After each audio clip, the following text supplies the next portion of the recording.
Tony Schiavone announced the Chicago August 20th Rampage, and people started chanting CM Punk. We'll get there. There's somebody else that's going to refer to him in a minute, but the Punk chants were started. And then Bar Brady goes to the back with Sting and Darby Allin.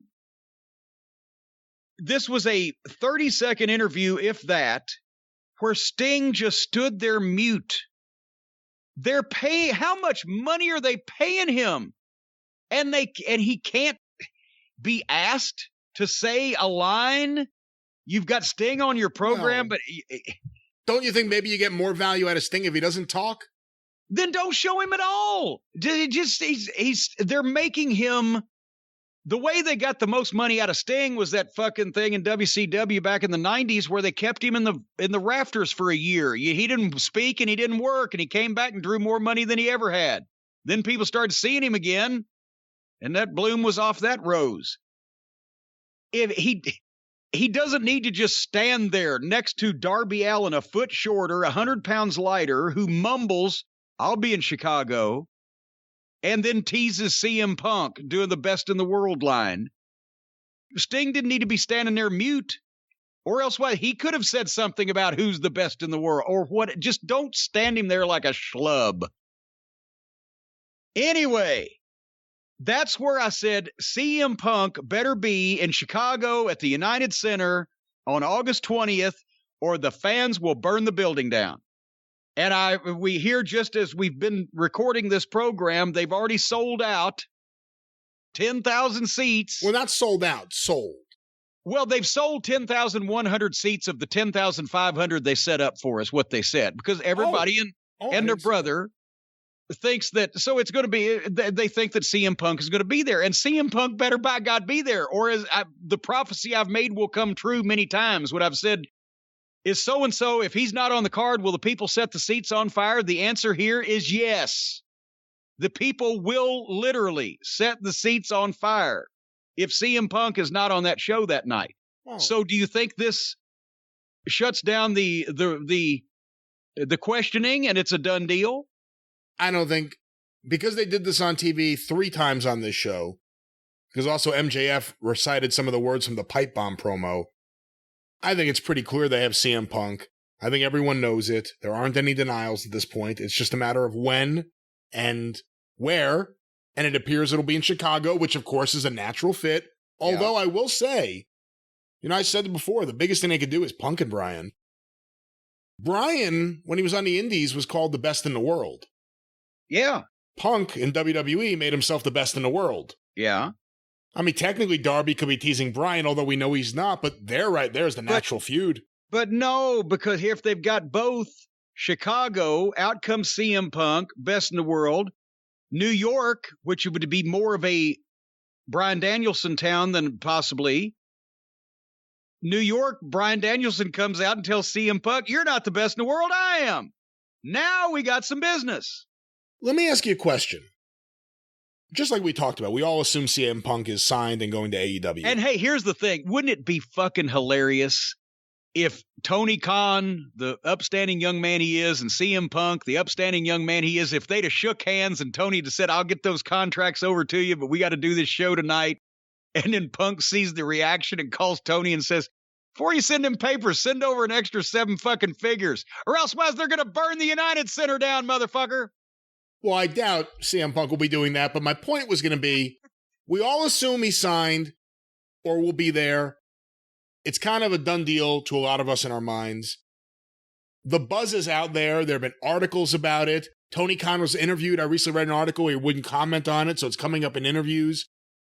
Do you think it's smart, while everyone knows that, to even tease it on the air, or would it be a bigger deal not to tease it at all and just have him be there?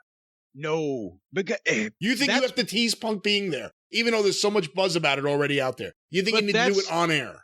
But that's where Vince McMahon would say, "Let's not kayfabe ourselves." Then you get into the Heyman aspect of having to have a surprise on every show and constantly burning through surprises. Yes, I've done surprises before when it wasn't somebody that was going to instantly move shit. they are teasing but not confirming, because the people are obviously taking this and running with it and believing it in their own minds, and they've teased it enough that it almost has to be true, or elsewise they'd look like complete buffoons. But they still haven't said it, but they know that the TV ratings and or the quick sellout, all the momentum, they can tell them they're going to see this without actually telling them they're going to see it, and they can lead the people to do that. And if they deliver, then it will work again. And if for whatever reason the individual isn't at whatever place the people believe they're going to be, then they'll set the seats on fire. But this, if it was Christian Cage, yeah, be a surprise. It's CM Punk in Chicago in a fucking NBA building. Let them know without telling them. You're kayfabing yourself otherwise. Plus the TV ratings. What do you think about the idea they're teasing Darby and CM Punk? Well, no, I think that was just a way for Darby to say that line or whatever and tease Punk on behalf of myself and the group. I don't think they're teasing Punk against Darby Allin. I don't know what they're teasing. They're both straight edge guys, and I'm thinking if CM Punk would be a better fit for Darby Allin than Sting. Sting of 1980 something wouldn't have fucking been around Darby Allin for 15 seconds. Let's just say Punk is signed. And let's say because Punk knew he was going to sign and make a comeback, he's been watching AEW regularly. I could see there being a chance he watches Darby Allin and says, I want to work with that guy. I could also see CM Punk saying, you know what? A lot of people are really going to be happy I'm going to be back. I would love the challenge of making myself a heel. That's what I said last week, and you scoffed at me. I'm saying I could see him wanting that. Yeah. Well, and I can see him doing any goddamn thing he wants, too. And I'm telling you, Bryan Danielson would be a Raven babyface under any circumstances with that whole crowd. And CM Punk will be too, obviously, but he has the verbal ability to play with them psychologically and turn them and be the most hated motherfucker by telling them the truth. That he's been to the big company and he ruled the roost there and he's better than all of them. And it's a fucking amateur hour, bunch of fucking Monty Python horse shit. In the way that CM Punk would do those things. And that he's better than everybody else. And people would fucking hate his ass because he could make them believe it, because everybody already knows he wasn't really a fan of the Bucks or Cody or whoever he was mad at, whatever. If he comes in and basically says, I'm taking this fucking guy's money and I don't give a fuck for any of the rest of these people because they're beneath me.